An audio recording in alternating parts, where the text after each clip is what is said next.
자, 여러분 2024년 교회표가 뭔지 아시죠? 예, 기억나십니까? 선교적 교회로서의 변화를 시작하는 신앙 공동체였습니다. 예, 올 1년 선교를 많이 강조했고요. 또 내년에도 후년에도 계속해서 선교는 가장 강조되어야 될 우리 신앙의 활동 영역입니다. 그러나 오늘 특별히 또 집중적으로 선교의 말씀드렸어요. 자, 그러면서 저는 금요 기도의 설교 주제를 요셉이라는 인물을 정했습니다. 제가 오늘 설교를 준비하면서 확인해 보니 1월 한 셋째 주 부일부터 셋째 주 금요일부터 요셉에 관한 설교를 했더라고요. 물론 중간에 다른 주제도 한 적도 있었고 또 우리 부목사님들이 설교를 한 적도 있었기 때문에 1년 내내 요셉에 관한 설교는 하지 않았지만 대부분은 제가 요셉에 관한 말씀 전했습니다. 왜 그랬습니까?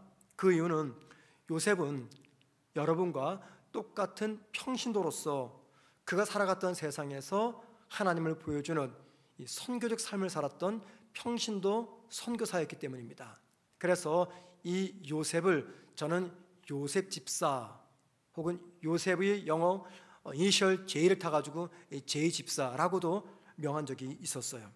자, 시간이 흘러서 어느덧 2024년 금요 기도회가 오늘과 다음 주 2주 남았습니다. 그래서 오늘과 다음 주 2주 동안에는 이 요셉의 생의 마지막 부분을 한번 좀 생각해 보려고 합니다. 창세기는 전체가 50장으로 되어 있습니다.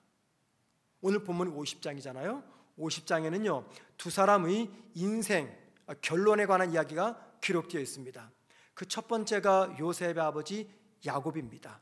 그래서 오늘은 요셉에게 가장 많은 영향을 주었던 이 야곱의 인생 결말에 대해서 생각해보고 다음 주에는 요셉의 인생 결말에 대해서 생각해보려고 합니다. 그런데 이렇게 맞추다 보니까 이번 주와 다음 주가 올해 마지막 금요일 기도입니다.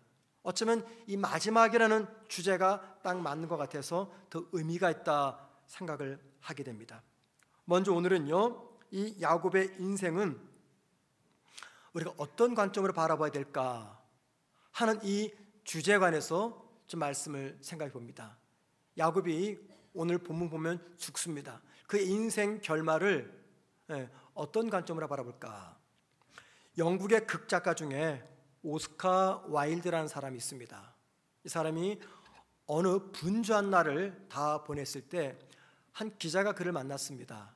그리고 기자가 오스카 와일드에게 이렇게 질문했습니다. 선생님은 오늘 하루 동안 어떤 일을 행하셨습니까? 여러분 오늘 하루 어떤 일 하셨어요?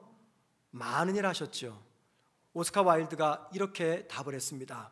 오늘 하루 중 오전에는 그동안 내가 지었던 시에다가 콤마 하나를 찍었고 점 하나를 찍었고 오후 시간에는 찍었던 그 콤마를 다시 지우는 일을 했습니다. 오전에는 그냥 점 하나 찍었고 오후에는 그 점을 도로 지웠다는 것입니다. 저는 이 글을 읽고요 굉장한 의미를 발견했어요. 야, 이게 뭐 인생 다 살지 않은 젊은 목사지만은 어쩌면 이게 인생이 아닌가.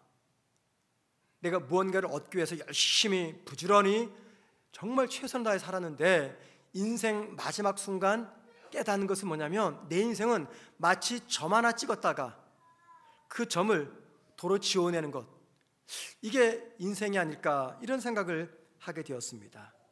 여러분 2024년 이제 10일 남았습니다. 우리가 올 1년 정말 열심히 살았습니다. 바쁘게 살았고요 최선을 다해서 살아왔어요. 자, 그런데 그렇게 열심히 살았는데 막상 연말이 되고 나니까 어떤 생각이 드십니까? 내가 올 1년 동안 뭐 했지? 내가 어떻게 살았지? 내가 1년 뭘 이뤘을까? 이런 생각을 하게 되면서 이 오스카 와일드의 시가 내 삶에 적용되는 것 같아요. 올 1년 열심히 살았는데 그냥 한 해가 끝날 무렵에 보니까는 점 하나 찍었다가 그 점을 지우는 것밖에 안 되는 그런 내 삶이 아닌가 이런 생각을 하게 됩니다. 여러분 만약에 누군가가 여러분의 생의 마지막 순간에 묻기를 당신은 당신의 생애 동안에 어떤 일을 해놓았습니까? 라고 묻는다면 뭐라고 답하시겠습니까? 여러분이 이제 이 땅을 떠나기 직전입니다. 여러분의 자녀든 여러분의 지인이 누구든지 여러분에게 묻습니다. 당신은 평생 동안 어떤 일 하셨습니까? 라고 묻는다면 뭐라고 답하시겠습니까? 이런 말 있죠. 고랑이는 죽어서 가족을 남기고 사람은 죽어 이름을 남긴다. 이런 말이 있습니다. 이 말은 누구나 한평생 살다 보면은 자신의 삶의 흔적을 남기기 마련이다, 그 말입니다. 어떤 걸 남깁니까? 어떤 사람은 존경받을 만한 뛰어난 공로를 남깁니다. 어떤 사람은 부끄럽고 창피한 일을 남깁니다. 무엇을 남기든지 우리가 이 땅을 떠날 때는요, 반드시 삶의 족적을 남기고 이 세상을 떠납니다. 자, 그렇기 때문에 어떤 사람이 지혜로운 사람이냐? 누굴까요? 자신에게 언젠가는 찾아오게 될 자신의 삶이 평가받는 그 날을 미리 생각하면서 오늘을 살아가는 성도들입니다. 제가 연말쯤 되면은 제가 아는 후배 목사님들 혹은 우리 교회에서 사역하다가 다른 교회로 떠난 목사님들에게 종종 부탁을 받습니다. 그것은 목사님 추천서를 좀 써주세요. 이제 저도 이제 어느덧 누군가를 향해서 추천서를 써줄 나이가 되었던 것 같아요. 그래서 담임 목사로 지원하는 우리 교회를 떠난 부목사님들에게, 제 후배들에게 추천서를 써줄 때가 종종 있습니다. 자, 그 추천 쓸 때마다 무슨 생각이 드냐면 그분이 우리 교회에서 사역했던 그 순간들이 떠올라요. 자, 그러면서 내가 진짜 이 사람의 사역에 대해서 아주 적절한 추천 내용을 쓸 수 있을까? 또는 다 써놨다가 진짜 이 사람이 내가 쓴 이 추천서대로 사역을 했을까? 이런 생각을 하게 됩니다. 여러분, 누군가를 위한 추천서를 쓴다는 것은 이게 무슨 말입니까? 이런 겁니다. 그 사람의 삶에 대해서 좀 평가 좀 해주세요, 그 말입니다. 이분이 당신과 함께 사역할 때 어떻게 사역했는지, 어떤 인생을 살았는지, 어떤 신앙인인지, 어떤 목사인지 좀 평가를 제대로 남겨주세요. 이게 추천서입니다. 대단히 정말 무서운 순간입니다. 누군가를 평가한다는 거. 그런데 저와 여러분이 이 땅을 살다 보면은요, 언젠가는 누구로부터 이런 평가를 받게 됩니다. 자, 여러분, 자신 있으십니까? 존경받을 만한 어떤 공로를 남기는 그런 평가를 받으실 자신 있으십니까? 아니면 부끄럽고 창피한 그런 평가를 받으시겠습니까? 2024년 한 해가 다 지나갑니다. 이거 뭘 뜻할까요? 저와 여러분의 삶의 평가를 받는 시간이 조금도 단축되었다, 그 말입니다. 그래서 제가 종종 말씀드리죠. 저와 여러분은 2024년을 살아온 것이 아니라 어떻게 온 거라고요? 2024년 한 해 동안에 죽어가고 있었다, 그 말입니다. 우리 살아온 게 아닙니다. 죽어가고 있습니다. 무슨 말입니까? 삶의 인생의 결말, 평가를 받을 그날이 1년도 가까이 다가왔다, 그 말입니다. 오늘 본문 창세기 50장은요 창세기 마지막 결론 부분인데 앞서 말씀드린 대로 두 사람의 인생 결말을 보여주고 있습니다. 한 사람은 야곱, 다른 한 사람은 그의 아들 요셉입니다. 요셉은 다음 주 생각해보고 오늘 야곱을 좀 생각해봅니다. 여러분, 성경은 이 야곱의 생애를 어떻게 평가하고 있을까요? 오늘 본문 50장 1절부터 14절 이 말씀은요 대단히 웅장한 이 야곱의 장례식에 관한 장면입니다.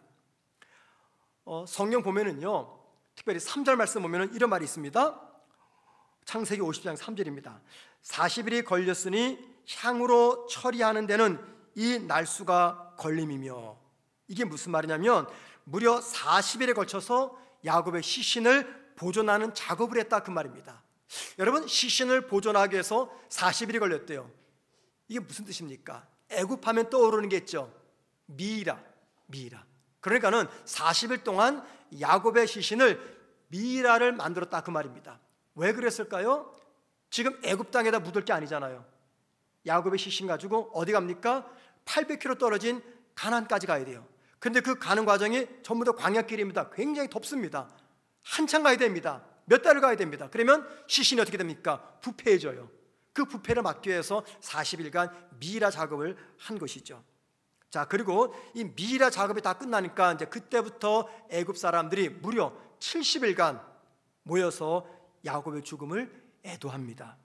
그 당시 왕이 죽으면요 72일간 애도를 했어요. 그런데 야곱이 죽었을 때 70일 동안 애도했다. 그 말은 무슨 말입니까? 이 야곱의 장례는 일종의 국상이었다, 그 뜻입니다. 자, 그리고 야곱에서 애굽에서 야곱의 장례식 3개월이 다 끝나자 이제 야곱의 유언에 따라서 요셉은 아버지의 시신을 하관하기 위해서 가나안을 향해서 출발합니다. 자, 애굽에서 가나안까지 약 800km입니다. 800km, 굉장히 먼 거리죠. 그런데 그 800km 되는 그 광야길을요 엄청난 장례 행렬이 따라옵니다. 자, 오늘 본문 7절 말씀 보세요. 요셉이 자기 아버지를 장사로 올라가니 그 다음 보세요. 바로의 모든 신하와 바로 궁의 원로들과 애굽 땅의 모든 원로와, 여기 말씀 보니 모든 신하, 모든 원로, 이 말이 나옵니다. 애굽의 왕실에서 일하는 모든 신하들, 애굽에 있었던 모든 원로 관료들이 다 가나안까지 따라갔다, 그 말입니다. 여러분, 이게 좀 과하지 않습니까? 그러면은 누가 국정을 돌봅니까? 국가가 마비되는 건데요, 그죠? 그래서 제 생각에는 이게 일종의 성경의 과장법이 아닐까 생각을 합니다. 그만큼 많은 고위 관료들이 야곱의 죽음을 애도하기 위해서 가나안까지 장례 행렬에 동참했다, 그 뜻입니다. 그런데 그뿐만 아닙니다. 여러분, 계속해서 9절 보세요. 병거와 기병이 요셉을 따라 올라가니 그때가 심히 컸더라. 이 병거가 뭡니까? 전투용 마차입니다. 전투용 마차. 그 당시는 뭐 찝차가 있습니까? 뭐가 있습니까? 말이 끄는 전투용 마차입니다. 그리고 기병이 뭐예요? 말 타는 병사들. 아니, 아버지 야곱을 장례하러 가는데 왜 군인들이 출동을 할까요? 왜 그럴까요? 지금 이 일행들은요 이 가나안 땅을 지나가야 됩니다. 중간에 어떤 적들의 공격받을지 몰라요. 그러니까 그 모든 예상하고 있는 적들의 공격으로부터 보호하기 위해서 바로의 배려로 애굽의 병사들이 함께 동참한 거예요. 그리고 여러분들 보세요. 이 애굽의 모든 신하들과 애굽의 모든 원로들이 따라왔다 할 때 그들만 왔겠습니까? 얼마나 많은 노예와 종들이 따라왔을까요? 한번 상상해 보세요. 얼마나 많은 이 장례 행렬이 쭉 서가지고 800km 동안 애굽을 지나 광야를 지나 시내산을 거쳐가지고 가나안까지 갔을까요? 엄청난 장례 행렬입니다. 상상만 해도. 자, 여러분, 궁금한 겁니다. 이미 야곱은 죽어서 어디 갔습니까? 하나님의 나라 갔어요. 그죠? 그런데 이미 죽어 하나님 나라 들어간 그 야곱 때문에 무슨 이유로 이 엄청난 규모의 장례식을 치르고 있는 것인가? 그리고 성경은 왜 쓸데없는 이런 이야기를 기록하고 있는가? 그냥 아주 심플하게 야곱은 소천에서 하나님의 나라에 들어갔다. 그럼 끝 되는 거잖아요. 뭐하러 야곱의 장례 일정을 이렇게 자세하게 설명해 놓았습니까? 믿는 우리에게 너희도 죽을 때 이렇게 화려하게 장례식을 해야 된다, 알려주기 위해서 이 야곱의 장례식을 기록하고 있는 것입니까? 아닙니다. 야곱의 화려한 장례식을 소개하는 이유는요, 초라한 인생도, 정말 별 볼일 없는 인생도 하나님의 은혜가 함께할 때는 영광스러운 결론이 된다는 것을 강조하기 위해서입니다. 비록 우리의 인생이 콤마 하나 찍었다가 그 콤마 찌우는 것 정말 초라한 인생일지라도 하나님의 은혜가 함께할 때는요 영광스러운 인생이 된다는 것을 보여주기 위함입니다. 이게 본문의 교훈이에요. 한번 생각해 보세요. 야곱이 어떤 인생을 살았습니까? 그는요 인간적으로 볼 때 굉장히 초라한 삶을 살았어요. 고난의 삶을 살았고요, 어찌 보면 실패자의 삶을 살았습니다. 어렸을 때부터 남을 많이 속였죠. 그런데 속인 것만 아니죠. 누군가로부터 많이 또 속임을 당했습니다. 거칠고 험한 이 파란만장한 삶을 살아왔습니다. 가장 사랑했던 아내를 제일 먼저 잃었습니다.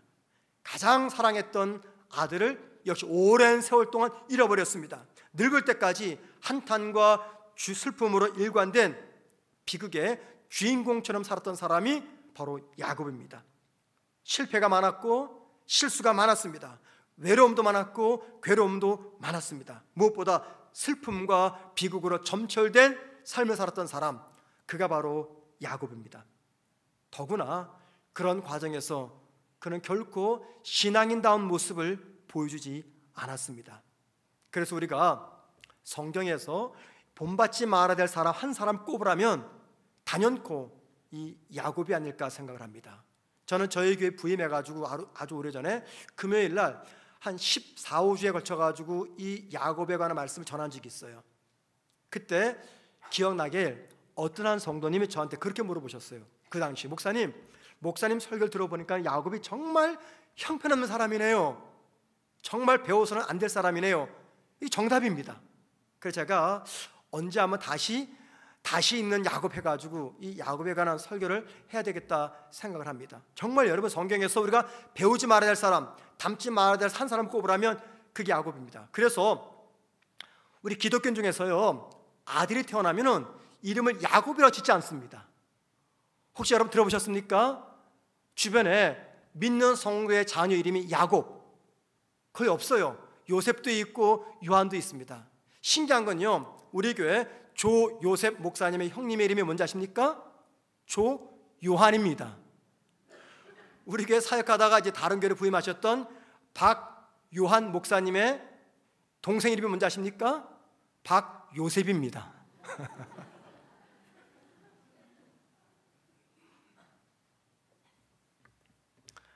요셉과 요한은요, 우리가 주일에 사용하는 이름입니다. 그런데 야곱의 이름은 짓지 않아요. 그래서 그런지 몰라도 제가 생각해 왔습니다. 외국 사람 중에 특별히 영어권, 미국과 영국에서 이 야곱을 영어로 제이콥이라고 하거든요. 제이콥이라는 이 사람이 이름이 있을까? 거의 없어요. 유태인들은 있어요. 유태인들은 이스라엘 사람들이 있는데 미국이나 이 영어권 사람들은요, 이 제이콥이라는 이름을 잘 짓지 않아요. 왜 그럴까요? 정말 별 볼 일 없고 형편없는 사람이었기 때문입니다. 자, 그런데 여러분, 제가 지금 무슨 말씀을 전하고 싶냐면, 놀라운 것은요, 그런 사람에게 하나님의 은혜가 임했다는 겁니다. 그렇게 별 볼 일 없고 점 하나 찍었다가 점을 지어버리는 초라한 인생이었던 그 야곱에게 하나님이 은혜를 베푸셨다라는 겁니다.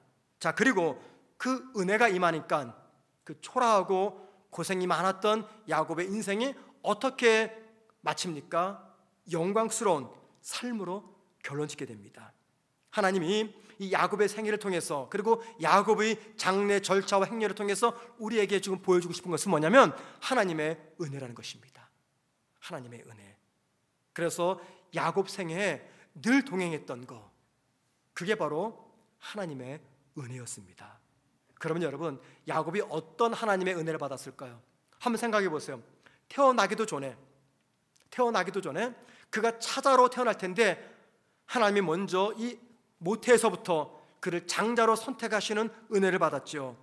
야곱이 형과 아버지를 속이고 낙심해서 두려워서 도망칠 때, 그 도망치던 첫날 밤 얼마나 불안합니까? 그런데 낯선 곳에서 잠을 잘 때 하나님이 그에게 나타나셔서 당신의 영광을 보여주셨고 임재를 보여주셨고, 내가 반드시 너와 함께할 것이고 너를 건강하게 이곳으로 데려오겠다 약속을 하셨어요. 하나님의 위로를 주셨죠. 어디에서요? 베델에서.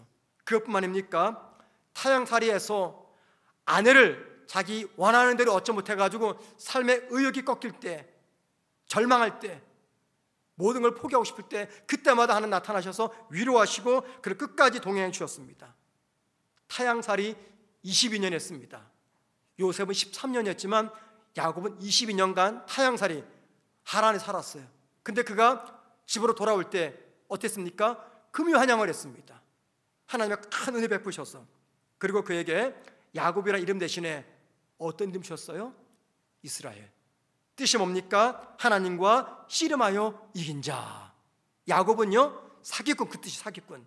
야곱의 이름은 사기꾼 그 뜻입니다. 그런데 하나님의 이름을 바꿔주셨어요. 그리고 오늘 본문이 보여주듯이 그의 생의 마지막 순간 하나님은 그의 삶을 정말 찬란하고 멋진 삶으로 매듭지어 줬습니다.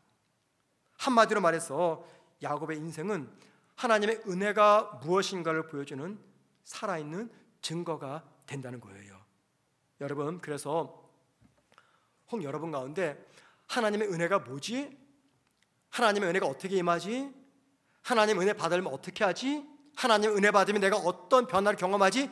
은혜에 관해서 궁금하시다면 여러분, 이 야곱의 생애를 자세히 공부하시고 살펴보세요.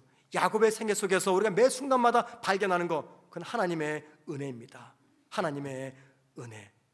받을 자격이라고 아무것도 없던 사람에게 감당할 수 없는 복과 은혜를 넘치도록 베풀어 주신 하나님의 은혜의 현장, 거기가 바로 야곱의 생애입니다. 여러분, 그래서 이렇게 결론 지을 수 있어요. 하나님의 은혜가 없었다면 야곱의 인생은요, 아무것도 남는 것이 없는 인생이었습니다. 무엇도 기억될 만한 아무 의미 없는 인생이 되었던 것입니다. 한마디로 말해서 하나님의 은혜가 없었다면 그의 생애는요, 점 하나 찍고 그 점 지우는 별 의미 없는 삶이었다라는 겁니다. 여러분, 묻습니다. 혹시 이런 하나님의 은혜는 야곱에게만 적용된다고 생각하시는 분 계십니까? 야곱에게만 이런 은혜가 임하는 거야. 야곱이 그런 은혜 받았을지 몰라도 나는 절대 그런 은혜 받은 적도 없고 앞으로 받지도 못할 거야, 이렇게 생각하는 분 계십니까? 내가 나 된 것은 나의 공로, 내 노력 때문이지 절대 하나님의 은혜하고는 상관없는 거야, 이렇게 생각하는 분 계십니까? 2024 한 해 무사히 지나올 수 있었던 것은 내 노력, 내 열심, 내 공로 때문이 절대 하나님의 은혜 때문이 아니야, 이렇게 생각을 하십니까? 만약에 그렇게 생각하신다면 그분은 지금 큰 착각을 하고 있는 겁니다. 여러분, 만약에 하나님의 은혜가 우리 삶이 없었다면요, 저와 여러분의 지난 2024년의 삶은요, 말 그대로 점 하나 찍고 그 점을 지우는 초라하고 별 볼일 없는 그런 삶이 되고 말았을 겁니다. 2024년 내 삶에 의미가 있었습니다. 감동이 있었어요. 감사의 조건이 있었습니다. 보람이 있었어요. 무엇보다도 삶의 반전이 있었어요. 무엇 때문입니까? 내 공로, 내 열심, 내 노력 때문입니까? 아니에요. 하나님의 은혜 때문이다 라고 말합니다. 여러분, 제가 왜 이렇게 말씀드리는지 아십니까? 우린 솔직히 누구보다도 내 자신을 내가 가장 잘 알고 있어요. 그죠 여러분들? 여러분 자신 잘 알고 계시죠? 다 속여도 나 못 속입니다. 제가 여러분을 속일 수 있어도 제 자신은 못 속여요. 우리 피차 그렇습니다. 여러분이 다 속일 수 있습니다. 저 속일 수 있어요. 배우자 속일 수 있습니다. 그런데 내 자신은 못 속여요. 그래서 여러분, 저와 여러분의 모습 속에서 이 야곱 같은 그런 모습이 없습니까? 정말 그렇습니까? 우리는 거짓말 안 합니까? 누구 속이지 않습니까? 꾀가 없습니까? 죄 짓지 않습니까? 혹은 야비하지 않습니까? 누군가에게 속임수 걸지 않습니까? 아닌가요? 만약에 난 아닙니다 라고 하신다면 그분은 자신을 속이고 있는 것입니다. 우리는 내 자신을 누구보다 잘 압니다. 바로 내가 야곱의 모습이에요. 나는 아니라고 해도, 점잖은 척, 거룩한 척 남들에게 말하고 행동해도 우리 마음속에는 야곱 같은 악한 모습 다 담겨 있습니다. 그리고 그 모습을 누구보다도 나는 잘 알고 있어요. 2024 한 해 동안에 저와 여러분이 믿음의 사람, 목사요, 성도라고 말하지만 하나님 사람답게 살지 못할 때가 얼마나 많았습니까? 그래서 만약에 그런 저와 여러분의 삶 속에 하나님의 은혜가 없었다면요, 우리 모두는 지금보다 더 초라한 모습과 하나님의 사람답지 못한 모습으로 2024년 살아왔을 겁니다.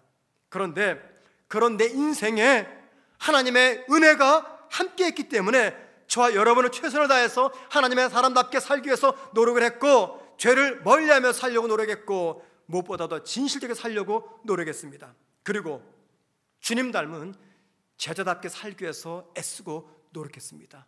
무엇 때문에요? 부족한 내 삶에 하나님의 은혜가 있었기 때문입니다. 우리가 즐겨 부르는 찬송가 중에 나 같은 죄인 살리신 찬양이 있죠. 우리가 너무나 잘 알고 있는 정말 감동적이고 은혜로운 찬양입니다. 이 찬양은요 1772년도에 작사 작곡되었습니다. 이 찬양을 가사로 작사한 사람이 누구냐면 우리가 잘 아는 대로 영국의 노예 무역을 했던 그 배 선장이었던 존 뉴턴이라는 목사님이 작사한 찬양입니다. 이 존 뉴턴은요 어릴 때는 교회 나갔어요. 그런데 나이가 들면서 교회를 떠나서 방탕하게 삽니다. 그리고 그가 선택한 직업이 뭐냐면 저 아프리카 등지에 가가지고 흑인들을 잡아다가 유럽 시장에다가 노예를 갖다 파는 이 노예 무역에 종사했던 사람입니다. 자, 그런 그가 어느 날 역시 노예를 가득 채우고 배를 대서양으로 건너올 때 큰 폭풍을 만납니다. 배가 완전히 그냥 파손되기 직전이었어요. 그 속에서 기적적으로 살아남습니다. 그 기적적인 삶의 경험을 계기로 해서 그가 주님께로 돌아와서 신앙을 갖게 됩니다. 그리고 그가 성공의 목회자가 됩니다. 그리고는 신실한 목회를 하게 되죠. 자, 그러다가 1772년 그가 예수를 만나고 나서 24년 뒤 이 나 같은 죄인 살리신 이 찬양 가사를 작사합니다. 여러분, 이 찬송가는 뭘 강조합니까? 하나님의 놀라운 은혜로 변화된 그의 삶을 잘 보여줍니다.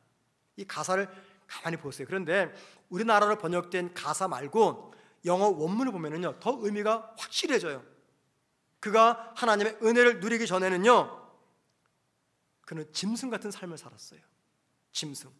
여러분, 짐승이 따로 있습니까? 같은 사람을 노예로 취급해서 갖다 파는 게 짐승이지, 짐승봐도 못한 사람이지. 그 당시 영국의 신학자들과 목사들은요 이 노예 무역을 활성화시키기 위해서 이 거짓된 설교를 했어요. 신학을 펼쳤습니다. 흑인에게는 영혼이 없다. 목사와 신학자들이 흑인에게는 영혼이 없대요. 그러니까는 흑인을, 아프리카 사람들을 사람으로 보지 않는 겁니다. 그냥 개, 돼지, 짐승처럼 보는 거예요. 그래서 노예처럼 갖다 파는 거예요. 존 뉴턴이 그런 사람이었어요. 그러니까는 그가 예수를 만나기 전에는 정말 짐승보도 못한 그런 삶을 살았어요. 그 이야기를 이 찬양 가사에 담아 놓았습니다. 만약에 그가 하나님의 은혜를 받지 못했다면 정말 그의 인생은요 오스카 와일드가 말했던 것처럼 점 하나 찍고 점을 지워버리는, 아니 그거보다도 못한 그런 삶을 살았을 겁니다. 그런데 하나님의 은혜를 받고 나니까는 그의 삶은요 완전히 달라집니다. 은혜를 받으니까 악한 죄인에서 거룩한 목회자가 되고 성자 같은 삶을 살아갑니다. 은혜를 받으니까요 누구보다도 앞장서서 이 노예 무역 폐지 운동에 앞장섭니다. 은혜를 받으니까 그 존 뉴턴 목사님의 가르침을 통해서 마침내 영국에서 노예 무역을 폐지시킨 윌리엄 윌버포스라고 하는 위대한 정치인이 배출됩니다. 은혜를 받으니까 그가 만든 이 찬양으로 지난 250년 동안 수많은 사람들을 변화시킨 것입니다. 결론이 무엇입니까? 은혜를 받기만 하면 누구를 막론하고 삶의 결론이 야곱의 결론처럼 영광스러운 피날레로 끝날 수가 있다는 겁니다. 그래서 이 은혜의 원리를 깨달았던 바울은요 고린도전서 15장 10절에서 은혜를 이렇게 설명합니다. 자, 보세요. 한번 다 같이 있습니다. 시작. 그러나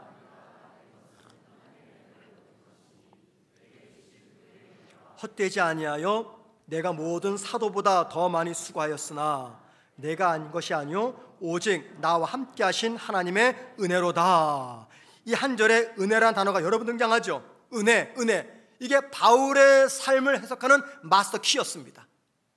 바울의 삶에서 은혜를 적으면요 남는 게 아무것도 없어요. 이게 무슨 말입니까? 이 고백은 인생 허무, 인생 제로로 끝날 바울의 인생이 하나님의 은혜로 인해서 소중한 인생으로 마치게 되었다. 이게 지금 누구의 고백입니까? 오늘 본문에 나오는 야곱의 고백일 거예요. 분명히 야곱이 이 자리에 서서 자신의 삶을 본문으로 삼아서 설교하자면요 그가 전할 설교 주제는 딱 한 가지, 하나님의 은혜였을 것입니다. 하나님의 은혜. 여러분, 지난 1년 우리의 삶이 바로 이 은혜에 이끌려서 여기까지 올 수가 있었습니다.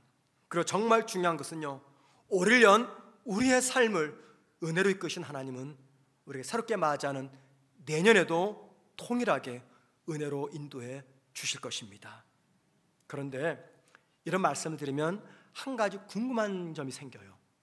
아마 여러분에게도 저와 똑같은 궁금한 점이 생겼을 거예요. 그게 뭐냐면 이 말씀을 들으면서 꼭 생각할 문제입니다. 야곱이 어떻게 하나님의 은혜를 받을 수 있었을까라는 질문입니다. 어떻게 하나님의 은혜를 받았을까? 여러분, 그냥 저절로 야곱은 가만히 있는데 아무것도 안 하는데 하나님 옛다 받아라 하면서 은혜 휙 던져주고 하셨을까요? 정말 그럴까요? 하나님의 은혜의 특징이 무엇입니까? 그 은혜 받는 수치인의 자격에 상관없이 그 은혜를 주시는 하나님의 주권과 뜻에 따라서 우리에게 주어진다는 겁니다. 그죠? 여러분 동의하시죠? 이게 은혜입니다. 그래서 은혜의 또 다른 말이 무슨 말입니까? 선물입니다. 선물은 나와 나의 노력과 아무 상관없이 그냥 일방적으로 누군가 나한테 주어질 때 그 선물이라고 말합니다. 그래서 하나님의 은혜를 다른 말로 하나님의 선물이다라고 말합니다. 이 말이 무슨 말이냐면 우리가 하나님의 은혜를 받고 누리는 것은 우리의 노력, 자격 이전에 그 은혜를 주시고자 하는 하나님의 주권에 달려있다 그 말입니다. 그래서 우리 장로교회에서는요 이런 표현을 써요. 불가항력적 은혜. 한번 따라할까요? 불가항력적 은혜. 다 해보세요. 졸음도 살살 오는데 잠도 쫓아낼 겸. 다시 한번 불가항력적 은혜. 이게 무슨 말이냐면 하나님이 당신의 뜻과 주권에 따라서 인생에게 은혜를 베푸시면 그 은혜를 거절할 사람이 아무도 없다는 겁니다. 그러니까 내 노력과 의지와 상관없이 하나님의 은혜는 우리에게 주어진다는 거예요. 자, 그런데 여러분 그 다음에 중요합니다. 그럼에도 불구하고 하나님 주신 은혜는 하나님의 주권과 뜻에 따라서 불가항력 은혜처럼 다가오지만 그럼에도 불구하고 우리가 기억할 것은요 하나님은 아무에게나 이 은혜를 주지 않으시고 은혜를 받을 만한 분에게 주신다는 겁니다. 이게 중요합니다. 하나님의 은혜는 당신의 주권과 뜻에 따라서 일방적으로 주어주는데 아무에게나 주어지지 않고 그 은혜를 받을 만한 분에게 주어져요. 그러면 여러분 하나님의 은혜를 받을 만한 분 누굽니까? 우리 모두가 그 은혜를 사모하잖아요. 그 은혜 사모해서 여기 나왔습니다. 그러면 여러분 그런 은혜 받을 만한 분 누굴 말합니까? 이런 분입니다. 어떤 상황에서도 하나님을 붙잡는 분입니다. 어떤 순간에도 어떤 환경에서도 하나님을 붙잡는 분, 그런 분에게 하나님의 은혜가 임합니다. 어떻게 하냐고요? 야곱의 삶이 보여줍니다. 야곱이 그렇게 살았어요. 야곱에게 얼마나 많은 문제가 있었습니까? 정말 유치한 사람이죠. 사기꾼입니다. 거짓말쟁이입니다. 이기주의입니다. 파렴치한 사람입니다. 편의주의자입니다. 악한 사람이에요. 뭐 하나 내세울 거 없습니다. 그런데 야곱은요 한 가지는 알았어요. 비록 악했지만, 비록 위선자지만, 비록 자식들을 차별했지만 한 가지는 알았어요. 그것은 자신이 살 수 있는 것은 오직 하나님의 은혜뿐이다라는 것 사실입니다. 내가 살 수 있는 것, 이건 하나님의 은혜뿐이다, 이걸 알았어요. 그래서 야곱은요 살다가 실패하잖아요, 좌절하잖아요, 상처 만나잖아요, 고난 만나잖아요. 그럼 어디로 갔을까요? 하나님의 은혜의 보좌 앞으로 나아갑니다. 이게 무슨 말이냐면 하나님의 은혜를 붙잡기 위해서 최선을 다했다 그 말입니다. 그런 예가 야곱의 생에 너무나 많아요. 그 대표적인 말씀이 창세기 35장에 기록되어 있습니다. 여러분 잘 아시는 대로 세겜 족속의 추장이었던 하몰의 아들 세겜이 야곱의 딸 디나를 강간합니다. 그리고 결혼하고자 하는 그의 마음을 이용해서 시몬과 레위가 이 세겜 부족을 다 할례를 맡게 만들어요. 그리고 그 고통 때문에 움직이지 못할 때 두 아들이 다 죽여버리죠. 모든 세겜 사람들을, 남자들을.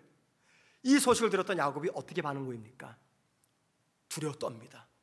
자, 그리고 어떻게 했을까요? 세겜 땅에 정착했던 모든 가족들에게 짐 싸라 해가지고요 모든 짐을 싸가지고 어디로 갔을까요? 베델로 올라갔습니다. 그 베델이 어디입니까? 야곱이 형과 아버지를 속이고 외삼촌 집으로 도망갈 때 첫날 밤 이름도 알지 못했던 곳에 잠을 잤는데 거기서 하나님을 만났잖아요. 거기 이름을 야곱은 하나님의 집 벳엘이라고 지었습니다. 거길 찾아간 거예요. 그러니까 처음으로 하나님을 인격적으로 만났던 그때, 하나님의 약속의 말씀을 들었던 그때, 무엇보다도 내가 믿음의 사람답게 살겠습니다 결단했던 그곳, 그 벳엘로 찾아갑니다. 그럼 뭐 했을까요? 땅을 팝니다. 그리고는 모든 식솔들이 가지고 있었던 모든 이방의 우상들을 그 땅에 다 묻습니다. 그 다 귀중품들이죠. 땅에 다 묻고 하나님께 제사를 드립니다. 여러분, 야곱의 이 행위가 뭘 의미합니까? 절체절명 위기의 순간입니다. 그 위기의 순간은 오직 하나님의 은혜로만 피할 수 있다라고 하는 이 고백으로서 하나님만 붙잡겠다는 의지적 표현입니다. 그래서 야곱은 가족을 데리고 베델로 올라간 거예요. 이게 중요한 교훈입니다. 하나님은 저와 여러분이 어떤 실수, 어떤 잘못을 하더라도 하나님만 의지하며 하나님만 붙잡겠다 결단하면요, 우리의 실수, 우리의 허물 그 이상으로 능가하는 놀라운 은혜를 베푸신다는 겁니다. 이게 천목사 개인의 말이면 여러분 듣고 흘려버리세요. 괜찮습니다. 그런데 이 이야기는요, 오늘 야곱의 생애를 통해서 우리에게 생생하게 들려주시는 하나님의 말씀입니다. 우리가 하나님만 붙잡는다라는 이 고백 속에는요, 중요한 신앙 고백이 담겨 있습니다. 내가 어떤 존재인지, 내가 어떤 신분이며 어떤 직분을 받고 있든지, 내가 세상에서 선을 행하든지 악을 행하든지, 내가 선하든지 악하든지 상관하지 않고 나는 하나님의 은혜로만 설 수 있다라고 하는 신앙 고백입니다. 하나님의 은혜를 붙잡으면 나 살고 하나님의 은혜 놓치면 나 죽는다라는 이 고백이 있을 때에만 그때 비로소 하나님만 붙잡는 결단합니다. 여러분, 어떤 성도들이 하나님의 은혜에 목말라 하는 줄 아십니까? 하나님의 은혜가 있어야 나 살고 은혜 없으면 나 망합니다.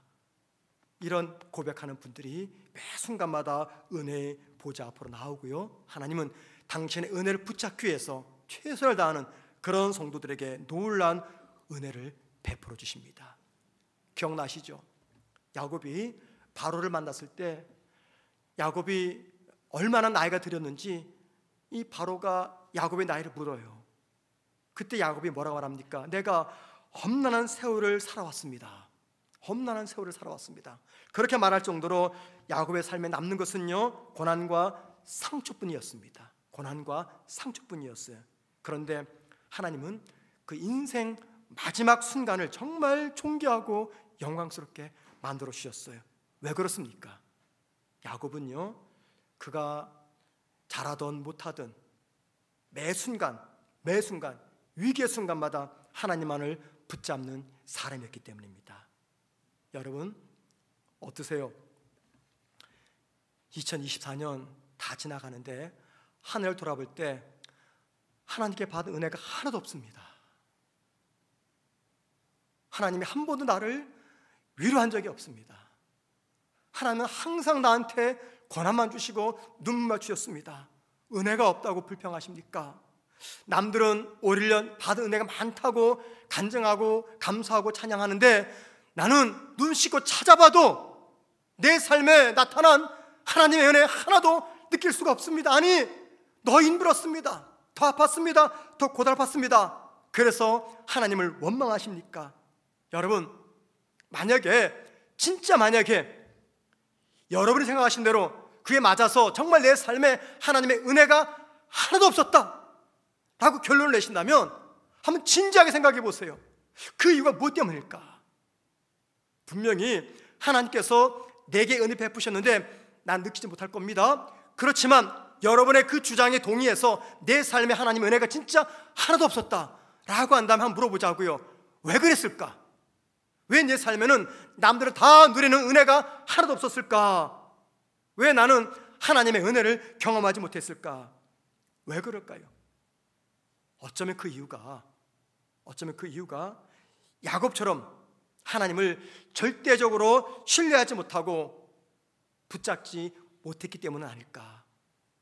제가 이 설교 대목을 준비하다가 문득 우리 성도들이 또 올라왔습니다.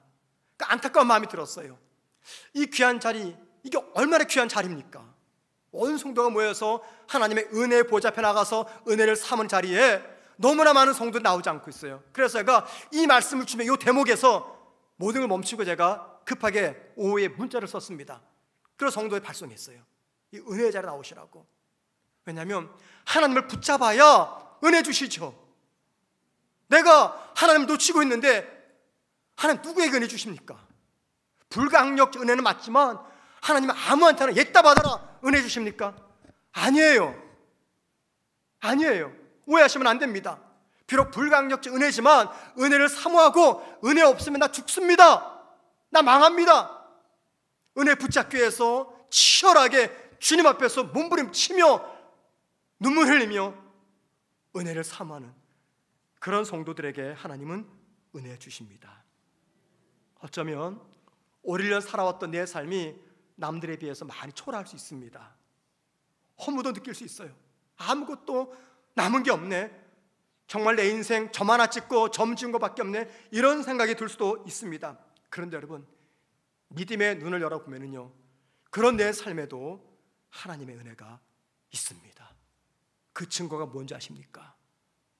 말씀드릴까요? 지금 여러분이 이 시간 은혜의 보좌 앞에 나와 있다는 겁니다. 이게 하나님의 은혜예요. 똑같은 크리스찬입니다. 똑같은 성문교회입니다. 똑같은 집사하고 장로고 권사하고 안수 집사예요. 똑같은 담임 목사의 편지를 받았습니다. 여러분 나오셨잖아요. 이게 뭡니까? 하나님의 은혜 받은 증거입니다. 그리고 저와 여러분 올해 받았던 그 은혜를 붙잡고 내년도 기대 속에서 살아갈 수가 있다는 겁니다. 그 은혜를 오늘 붙잡기 위해서 부르짖읍시다. 나와 하나님 사이에 놓여있는 은혜의 장벽, 이거 허물어야 됩니다. 하나님만 붙잡아야지 2025년 우리 희망이 있고 하나님만 붙잡아야지 힘들었던 2024년 삶의 의미가 무엇인지 깨달아질 겁니다. 하나님 붙잡는 이 시간 되기를 주의 이름으로 축원을 드립니다.